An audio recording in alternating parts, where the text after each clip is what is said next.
Mas como é que chega o fim da Primeira República? Né? Nós vimos que como o Brasil ele passava por um processo de transformação econômica, a economia do Brasil antes era basicamente agrária.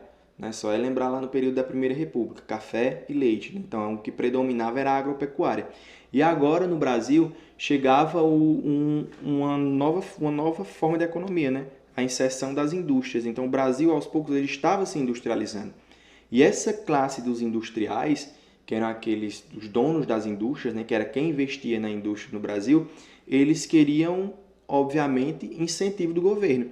Queriam uma cobrança de mais imposto sobre sobre produtos industrializados que vinham de fora, né, porque não tinha condição deles concorrerem com o preço do produto que vinha de fora, que era bem mais barato do que o produto fabricado no Brasil. Então, os industriais eles queriam que o governo brasileiro eles incentivasse a indústria brasileira. E por que isso não acontecia? Para não esquecer.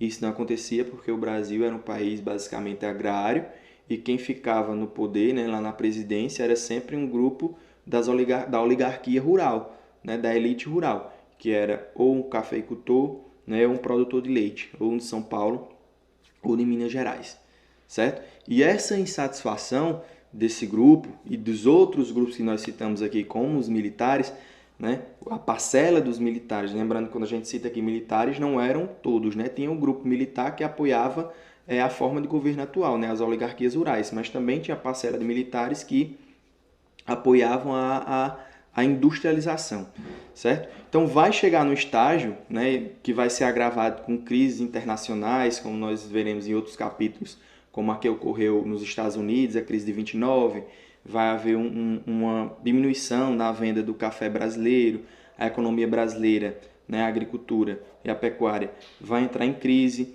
Isso vai contribuir para que a classe industrial, quem apoiava a indústria, né, começasse a incentivar ainda mais um movimento revolucionário para que se tirasse essa elite, essa oligarquia do poder no Brasil na época, certo? Deu para entender até aí? Então, o que é que acontece? Graças a essa insatisfação, que vai ser agravada por crise internacional, certo? O que é que vai acontecer? Vai eclodir no Brasil uma série de movimentos revolucionários, né, que questionavam a forma de governo dessas elites que estavam no poder, principalmente, né, encabeçada pelos militares, tá? Nós temos aí o chamado tenentismo, tá? Que vai acontecer aí uma série de levantes militares entre os anos de 1922 e 1924, tá? Levantes que ficaram conhecidos como tenentismo. Nós temos a coluna Prestes, tá? Que foi encabeçada por militares considerados de baixo escalão, baixo e médio escalão, ou seja, seriam as patentes mais baixas do Exército, tá? Não era um movimento que teve uma adesão muito grande dos grandes oficiais do Exército, certo? E a coluna Prestes foi um movimento onde esse grupos militares, né, liderados aí por Luiz Carlos Prestes, eles saíram em marcha pelo interior do país para tentar aderir, conseguir adesão de outros militares a esse movimento revolucionário, tá? Esse movimento acabou sendo combatido pelo exército que estava do lado do governo, tá? Chegando ao fim lá em 1927, onde os militares participaram do movimento e acabaram se exilando na Bolívia, certo? E o que é que acontece? Como é que realmente chega ao fim a Primeira República, tá? Acontece que na eleição, né, vocês lembram que sempre havia alternância de poder, né? Durante um mandato era um candidato eleito por São Paulo, no mandato seguinte a função dele era indicar, né, um de Minas Gerais, e assim São Paulo e Minas Gerais se alternavam na presidência do país na época. Só que o que é que acontece?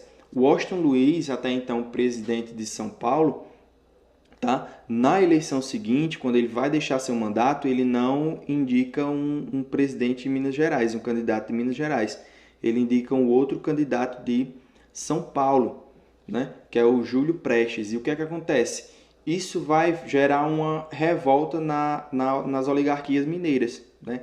Nos produtores de leite lá de Minas Gerais. E vai fazer com que haja um rompimento daquela aliança que nós estudamos anteriormente, que era São Paulo e Minas Gerais. Né? Insatisfeito com essa indicação do presidente Washington Luiz, que indica um outro paulista, ao invés de indicar um mineiro, Minas Gerais ela rompe sua aliança com São Paulo e vai fazer uma aliança com outras oligarquias, tá? Que é com a oligarquia do Rio Grande do Sul e com a oligarquia da Paraíba, formando a Aliança Liberal. Tá? Então essa aliança liberal ela é formada pelos mineiros, tá? Pelas oligarquias do Rio Grande do Sul e pelas oligarquias da Paraíba. E eles escolhem como candidato Getúlio Vargas, tá? Prestem bem atenção nesse nome, não esqueçam, anota aí, ó, destaca, que vocês vão ouvir muito falar sobre ele, certo? Getúlio Vargas e o vice, o paraibano João Pessoa.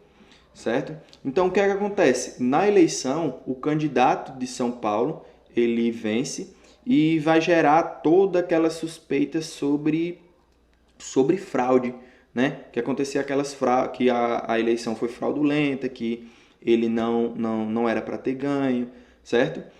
Por quê? Porque havia realmente, a Aliança Liberal, ela realmente tinha conseguido um apoio de grande parte da população que já estava insatisfeita com aquela forma de se fazer política. Né? Então, houve um debate muito grande sobre a possibilidade de ter ocorrido fraude nessa eleição em que o candidato indicado por Washington Luiz ele acabou vencendo a chapa formada por Getúlio Vargas e João Pessoa. Certo? Enquanto isso, eles já começavam a se organizar um possível golpe, né, para tomar a força, né, o poder das oligarquias paulistas. E esse golpe ele é acelerado quando João Pessoa, né, que era o candidato a vice-presidente ao lado de Getúlio Vargas, ele é assassinado. Né? Vai gerar uma comoção nacional na época.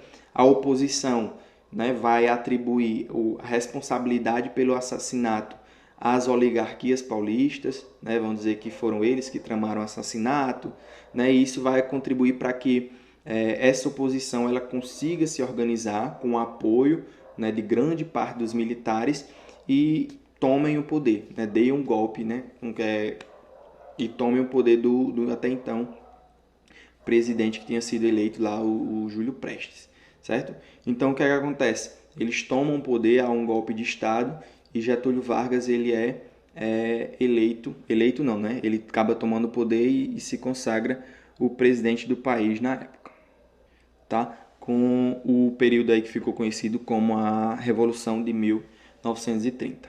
Então, espero que vocês tenham entendido.